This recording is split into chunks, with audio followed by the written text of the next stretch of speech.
Pues buenos días, empezamos si queréis. Mi nombre es Patricia Fernández, soy parte del equipo aquí de nefrología del Hospital Universitario Dr. Negrín. Y bueno, en el aula de pacientes de hoy, la verdad que queríamos que fuese algo un poco distendido. Vamos a hablar un poquito, pero muy básico, sobre trasplante renal y luego lo más interesante quizás sea compartir un poco opiniones, experiencias y resolver algunas dudas si surgen, ¿vale? Bueno. Vamos a un poco abordar todo esto, qué es el trasplante renal, qué tipos de trasplante hay, en qué consiste la lista de espera, quién puede ser trasplantado y cuáles son los resultados, así como las posibles complicaciones que nos puedan surgir. Bueno, haciendo un poquito de historia del trasplante renal, el primer trasplante en la historia se realizó en Boston en el 54 y fue 11 años después cuando se realizó en España el primer trasplante renal en el 65.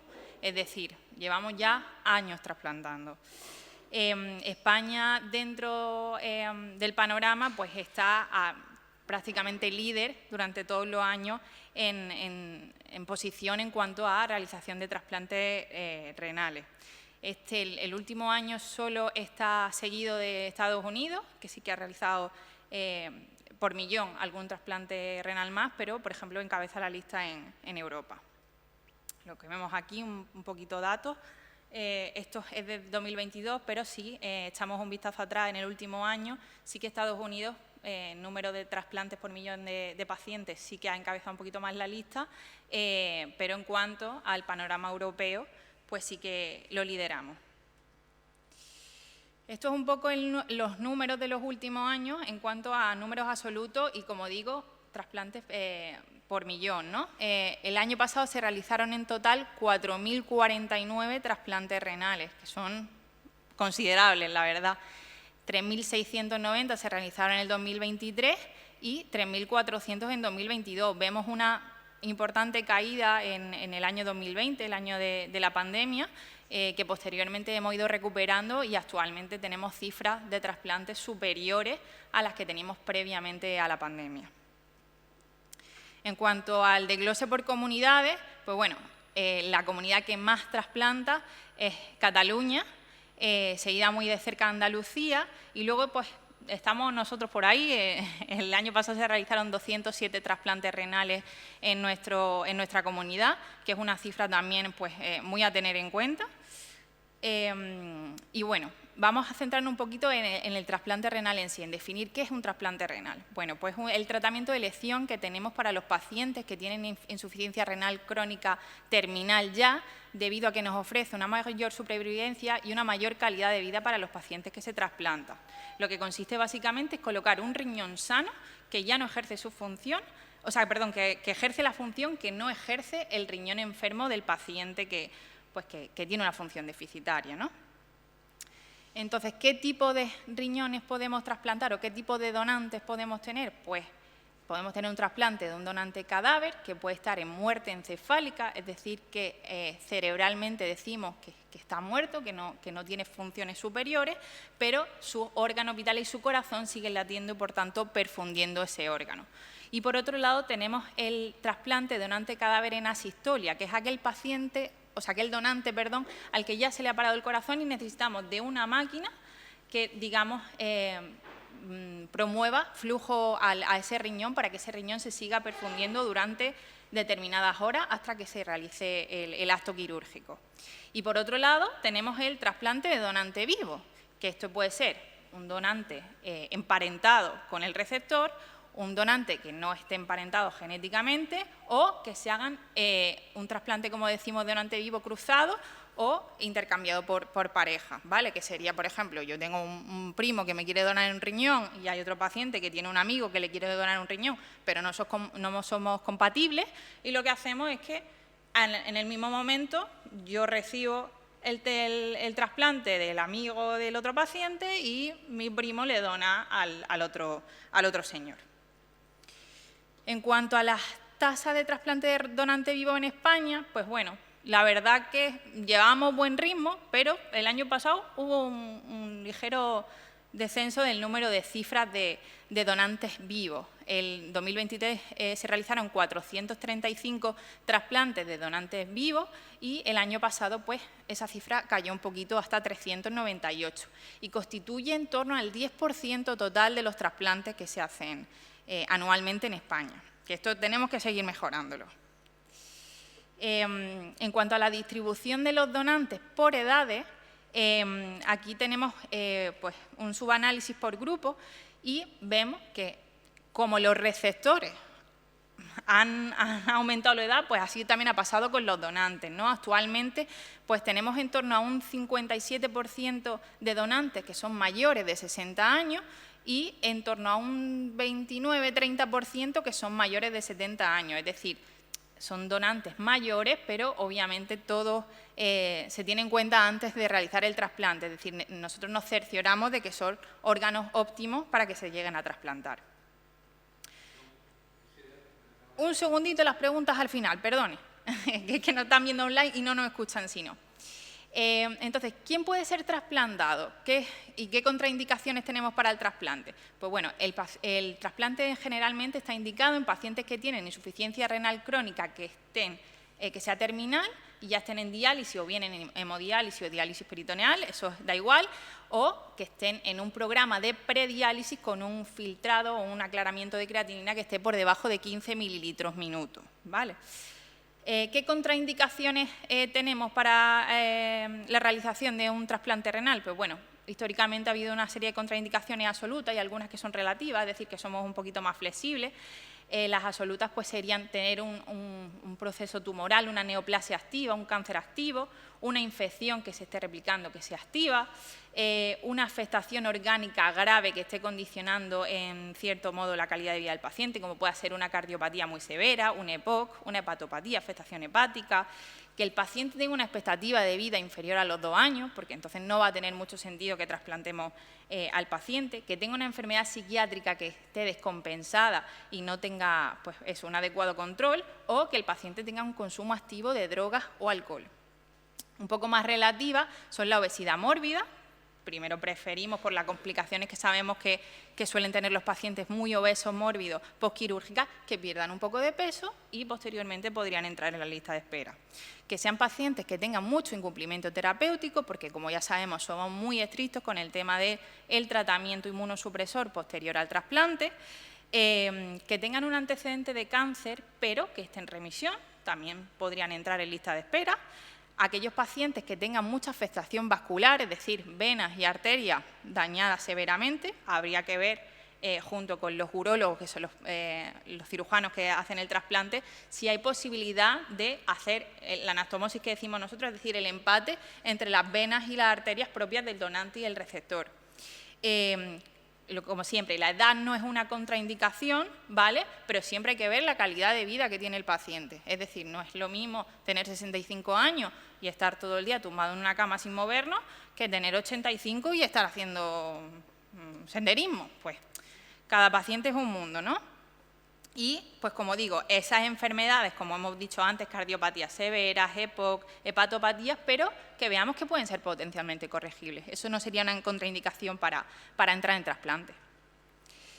¿Y qué sería necesario para la inclusión en la lista de espera del trasplante? Pues, bueno, como criterios obligatorios, todo paciente necesita tener una historia clínica bien establecida, una exploración física minuciosa, una analítica completa con serología de virus, el grupo sanguíneo, muy importante, el tipaje HLA y anticuerpos anti-HLA para ver la compatibilidad que existe entre el órgano que me van a donar y yo mismo, un electrocardiograma y una ecografía de corazón, una radiografía de tórax y de abdomen, un TAC de abdomen, que además necesitamos que sea con contraste para ver bien la vasculatura. El tema de la vasculatura sabemos que es muy importante porque, como siempre, tenemos que hacer anastomosis, es decir, empatar nuestras arterias con las arterias del órgano que nos van a donar. Entonces, es muy importante saber cómo de sanos están nuestros vasos, que ya sabemos que nosotros, por ser enfermos renales crónicos, pues tenemos una afectación de los vasos, en algunos casos bastante severa. Y en muchos casos una cistografía, es decir, una visualización directa de la vía urinaria. Y ya un poquito más específicos, que dependen del subgrupo de pacientes, pues en mujeres que se van a trasplantar, que tienen más de 40 años, necesitamos tener una mamografía, en hombres mayores de 50, un PSA y un tacto rectal, en mayores de 60 y sobre todo en diabéticos, un estudio un poquito más de cardiovascular, en hombres mayores de 50 una colonoscopia y en pacientes pues, que tengan algún antecedente previo de alteraciones psiquiátricas, una evaluación por un psiquiatra. Y una vez en lista de espera, pues bueno, nos van a clasificar un poco según la urgencia que tengamos para trasplantarnos. Urgencia 0, que por suerte para los enfermos renales no existe, ya que nosotros tenemos máquinas que sustituyen la función renal, es decir, tenemos tanto hemodiálisis como diálisis peritoneal, entonces la urgencia 0 no existe. Podemos tener pacientes hiperinmunizados, que por cosas varias, como han podido ser trasplantes previos, muchas transfusiones. Nosotros tenemos una compatibilidad que tiene que ser muy estricta con diferentes órganos, entonces entramos en programas especiales para encontrar un órgano lo más compatible posible con nosotros. Y luego ya pues estarían el resto de pacientes, ¿no? Y después, ¿qué criterios tenemos en cuenta a la hora nosotros de ordenar a los pacientes para lista de espera de trasplante? Pues bueno, es muy importante saber cuánto tiempo lleva el paciente en diálisis. Vamos a dar más prioridad a aquellos pacientes que lleven más tiempo en diálisis. Por supuesto, la gravedad, o sea, el estado clínico del paciente, también es importante a la hora de digamos, establecer el orden en cuanto a la lista de espera de trasplante. Muy importante la compatibilidad entre el donante y receptor. Vamos siempre a intentar conseguir órganos lo más posible, lo más compatibles con el receptor. Por supuesto, tiene que haber concordancia entre la edad del receptor y la edad del paciente. Generalmente, pues, nos solemos mover en horquillas de unos 15 años arriba, 15 años abajo, ¿vale? Que el grupo sanguíneo sea similar de paciente y receptor y también que sean lo más concordantes posibles en peso y talla. Una vez ya estamos trasplantados, esto se me cortó, una vez ya estamos trasplantados, ¿qué tipo de tratamiento inmunosupresor vamos a llevar? Bueno, pues generalmente todos los pacientes suelen llevar corticoides, esteroides, ¿vale? La famosa prednisona. También llevamos los inhibidores de la calcineurina, como puede ser el tacrolimus y la ciclosporina. La ciclosporina ya la usamos bastante menos. Después podemos usar otro tipo de fármacos que son los inhibidores de la mTOR, como el sirolimus o el everolimus, y por último el micofenolato y la azatioprina. La azatioprina también menos usada ya actualmente. Entonces, todos estos grupos de fármacos que son imprescindibles para que no rechacemos a largo plazo el riñón, son, como digo, imprescindibles, pero también tienen una serie de efectos secundarios y consecuencias que tenemos que tener en cuenta. Y, por supuesto, vamos a elegir estos grupos farmacológicos de acuerdo con las características del paciente que tengamos delante, ¿no? Por ejemplo, tenemos que tener en cuenta que los corticoides pues, pueden producirnos bastante hipertensión, bastante diabetes, propensión a tener diabetes, nos pueden alterar el perfil del colesterol. A las mujeres, sobre todo, pues hay que tener en cuenta a las mujeres mayores el riesgo que tienen de osteoporosis. Entonces, por eso individualizamos. El tacrolimus, el famoso tacrolimus, pues también nos puede dar cierto riesgo de hipertensión, de potenciar la diabetes. El everolimus y el sirolimus pues, nos pueden alterar un poquito el perfil lipémico. Entonces, pues, como decimos, seleccionamos aquellos fármacos de acuerdo con los pacientes que tengamos delante. ¿Y cuáles son las posibles complicaciones que puedo tener después de un trasplante renal? Pues bueno, por un lado tenemos los rechazos, que ahora ahondaremos un poquito en cada una de las secciones. Por otro lado, las infecciones, el riesgo de desarrollo de tumores y enfermedades cardiovasculares. Aquí en esta gráfica lo que vemos es en el último año cuáles son las causas más frecuentes de mortalidad en pacientes que están trasplantados. Las primeras son, como siempre, no filiadas, ¿no? Porque es un saco al que metemos cosas que no podemos ponerle nombre, pero las que sí están bien establecidas son aquellas que están relacionadas con el desarrollo de infecciones y de tumores, ¿vale? Además, seguidas muy de cerca por las digamos, los eventos cardiovasculares, las causas cardíacas, ¿vale? Y bueno, entrando un poquito en el rechazo, tenemos 3 tipos de rechazos diferentes, ¿vale? El hiperagudo, que es el tipo de rechazo que ya no vemos porque hacemos una selección muy estricta, muy exquisita para ver las compatibilidades que existen entre donante y receptor. Estos eran los tipos de rechazo que se veían antiguamente, pero que ya no pasan. Por otro lado, los rechazos agudos, que pueden ser tanto celulares como humorales, que por eso nosotros, por ejemplo, en nuestro centro tenemos un programa de realización de biopsias renales de protocolo. Eso significa que hacemos biopsias renales a todos los trasplantados renales a los 4 meses y al año de trasplantarse sin necesidad de que veamos deterioro de función renal. ¿Por qué? Porque nos adelantamos, al ver las células en el microscopio, a los acontecimientos que pasen en la analítica y así podemos atacar pues, posibles rechazos, que llamamos nosotros subclínicos, antes de que ocurran. Y por último tendríamos el rechazo crónico, ¿vale? Ese rechazo crónico que ya aparece tras muchos años de trasplante y con el que podemos hacer poco, tenemos poco margen, ¿vale? Por otro lado, otro de los riesgos importantes son las infecciones. Es un problema muy relevante en los pacientes trasplantados renales porque tenemos una inmunosupresión que evita que rechacemos el órgano, pero esa misma inmunosupresión también está bajando nuestro sistema de defensa. Entonces somos mucho más proclives a las infecciones. Como primeros síntomas, como siempre sabemos con todas las infecciones, es la fiebre y pues tiene mucho que ver, como digo, con el estado de inmunosupresión del paciente. Por eso es muy importante que periódicamente estemos midiendo niveles de inmunosupresión de algunos fármacos que podemos medir en sangre y que esos niveles tienen que estar dentro de unos márgenes terapéuticos que son bastante estrechos. Y bueno, aquí es un poco una gráfica que relata los diferentes tipos de microorganismos por los que somos más propensos a infectarnos dependiendo del tiempo de evolución que llevemos del trasplante. El primer mes post-trasplante, pues obviamente vamos a pasar bastante tiempo hospitalizados, hemos estado en contacto con un ambiente hospitalario importante y por lo tanto pues somos más proclives a tener infecciones por gérmenes que generalmente están dentro del hospital. Del primer al 6º mes estaremos un poquito más en riesgo de coger infecciones por gérmenes que decimos oportunistas o no convencionales. Os escucharéis hablar mucho del famoso CMV, del BK, seremos muy pesados con eso y pues bueno, pues tenemos bastante más riesgo de infección por estos microorganismos. Y ya después de los 6 meses, después del año, lo que tendremos más riesgo es de infecciones generales, habituales, que padecen la población general, pero por supuesto por el estado de inmunosupresión que tendremos por los inmunosupresores, pues con más frecuencia. Otra de las posibles complicaciones que tenemos son la aparición de tumores, ¿vale? Tenemos un poquito más de incidencia que la población general en la aparición de neoplasia. Sobre todo pueden aparecer estas neoplasias secundarias a infecciones virales, exposición solar y por el estado de inmunosupresión, es decir, cómo mi mecanismo de defensa ante estos tumores va a estar también descendido por la inmunosupresión, soy más propenso a que pueda aparecer durante el transcurso de mi vida algún tumor, ¿vale? Los más frecuentes son los de piel, por eso somos muy pesados con el uso de protector solar o gorras, gorros, lo que sea, y los linfoproliferativos, que son los de piel y ganglio linfático.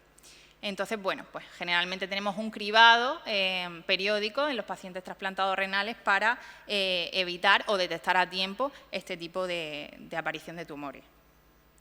Y por último, pues tendríamos más propensión también a las enfermedades cardiovasculares, ya no solo por el tratamiento, que es el tratamiento inmunosupresor o lo que solemos utilizar habitualmente, nos puede predisponer a tener un poquito más de riesgo cardiovascular, sino también por nuestra propia enfermedad renal crónica, porque muchas veces no nos quedamos con una función renal normal, no nos quedamos con una creatinina de 1, de 0,5, sino que pues oye, tenemos que mantenernos con 1,5, con 2, y tenemos cierto grado de enfermedad renal crónica. Y eso ya de por sí también nos va a predisponer a tener un poquito más de riesgo cardiovascular.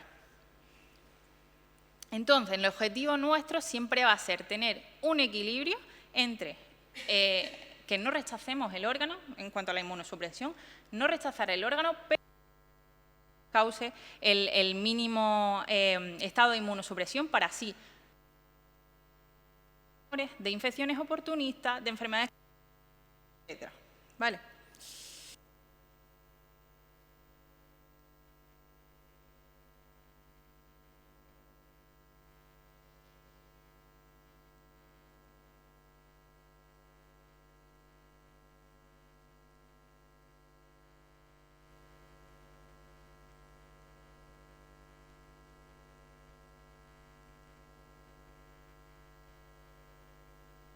que están en terapia renal sustitutiva, que están en hemodiálisis o en diálisis peritoneal, ¿vale?